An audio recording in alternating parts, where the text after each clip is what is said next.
Ассаламу алейкум достор, каналдын жалпы катталуучулары жана ММА күйөрмандары. Биз көптөн күткөн күн да келип, жеңил салмактагы мушкерибиз Мыктыбек Оролбай уулу UFC уюмундагы экинчи беттешин өткөрдү. UFC 301 мелдеши Бразилиянын Рио-де-Жанейро шаарында өтүп, Мыктыбек жергиликтүү Элвис Бреннер аттуу атаандашы менен чыкты. Каршылашы өз үйүндө мушташып жатканы ага күч берип, күйөрмандар өтө активдүү колдоп турганы байкалды. Бул беттешке чейин Элвис Бреннердин ММА рекорду 16 жеңиш жана 3 жеңилүүдөн турса, Мыктыбектин рекорду 12 жеңиш, 1 жеңилүү жана 1 тең чыгуудан турган. Элвис Бреннер 2020 жылдан бери утулуп көрө элек мушкер эле. Ал эми UFC'де 3 кармашка чыгып, дебютта Зубайра Тухуговду жеңип, андан соң Гурам Кутателадзе менен Кайнан Крушевский аттуу мыктыларды убакыттан мурда нокаут менен жеңип алган. Эми беттеш жана андагы урунтуучулар тууралуу сөз кылалы. Сюрприз! 2 эсе көп интернет. Переходи на О тарифтеринде. Сенде дагы көбүрөөк мүмкүнчүлүктөр бар. Көбүрөөк баарлашуу, көбүрөөк көрүү, көбүрөөк ырахаттануу. Жазды О мобилдик оператор менен тосуп ал. Биринчи раунд башталары менен Мыктыбек өз стилинде атаандашка басым жасоо менен торго жакын кармады.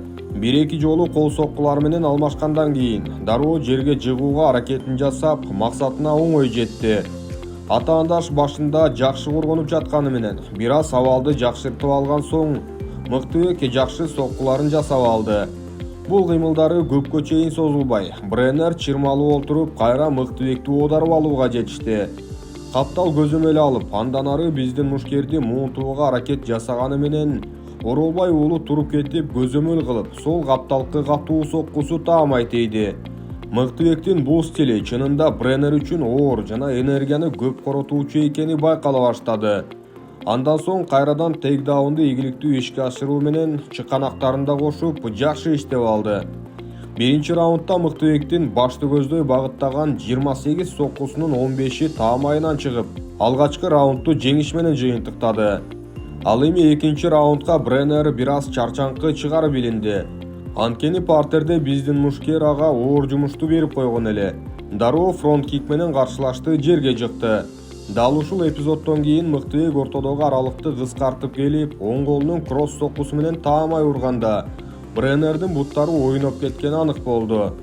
Толугу менен өчүп калбаса да, араң жан соккулар менен жооп кайтарууга аракеттерин жасап жатты.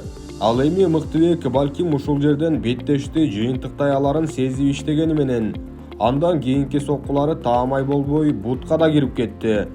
Балким дагы бир аз күтүп кол соккуларын жаадыра берсе, атаандашы кулап түшөр беле. Тейкдаунга оңой жете албай, биринчи раундтагыга караганда бир аз көбүрөөк эмгек талап кылынды. Жанагы Мыктыбектин оң колунун соккусунан кийин Бреннер өзүндө эмес экени байкалып турду. Андай учурда каптал көзөмөлгө өтүп, андан соң фул маунтка чыгып алууга жол ачылды. Дал ушул учурда каршылашка чыканактар, колдун соккулары барып жатты. Албетте алдында жаткан Бреннерге оңой болгон жок. Бирок ал өйдө туруп кетүүгө мүмкүнчүлүк алды. Ага карабастан кыймылы өтө жай жана мушташууга такыр каалоосу калбагандай туюлду. Торго жакын кептеп алып мушташкан Мыктыбек мына ушул эпизоддордо кайрадан кол соккуларын кошуп нокаутка жетсе болор беле деген суроолор бар. Бирок раундтун бүтөрүнө 20 секундадай калганда тейкдаун жасайм деп каршылаштын контр ыкмасына түшүп, Мыктыбек алдында калды. Бирок калган 15 секундада Бреннер анчалык зыянын тийгизе алган жок. Экинчи раундтун аягы менен биздин мушкер 13 тейкдаун аракетинин 4-ун гана ийгиликтүү ишке ашырганы көрүндү. Ал эми партердеги көзөмөлү 4 мүнөткө жакын болуп, жерде жатып урган соккулары да көбүрөөк болгон үчүн бул раундду алды. Кызыгы жыйынтыктоочу 3-чү раундга бразилиялык мушкер таптакыр башка маанайда чыгып, жеңишти жулуп алыш керек дегендей мушташты.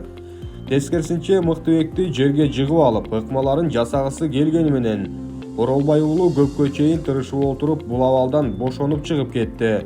Каршылаштын өзүн торго кептеп, 1-2 апперкот соккусун уруп жерге алып түшкөнү менен көпкө чейин кармай албай позициясын уттуруп койду. Андан ары беттеш бутта туруу абалында өтүп, анчалык көзгө басар соккулар болгон жок. Жыйынтыктап айтсак, бул беттешти Мыктыбек каршылаштын жеринде өткөргөнү да оор болду. Бирок биздин баатыр эң башкы тапшырманы аткарып жеңишке жетти. Ооба, убакыттан эрте ута алган жок, бирок калыстардын бирдей чечими менен жеңип бизди кубантты. Ошентип Мыктыбектин UFC'деги рекорду 1-0-дөн 2-0-га айланды.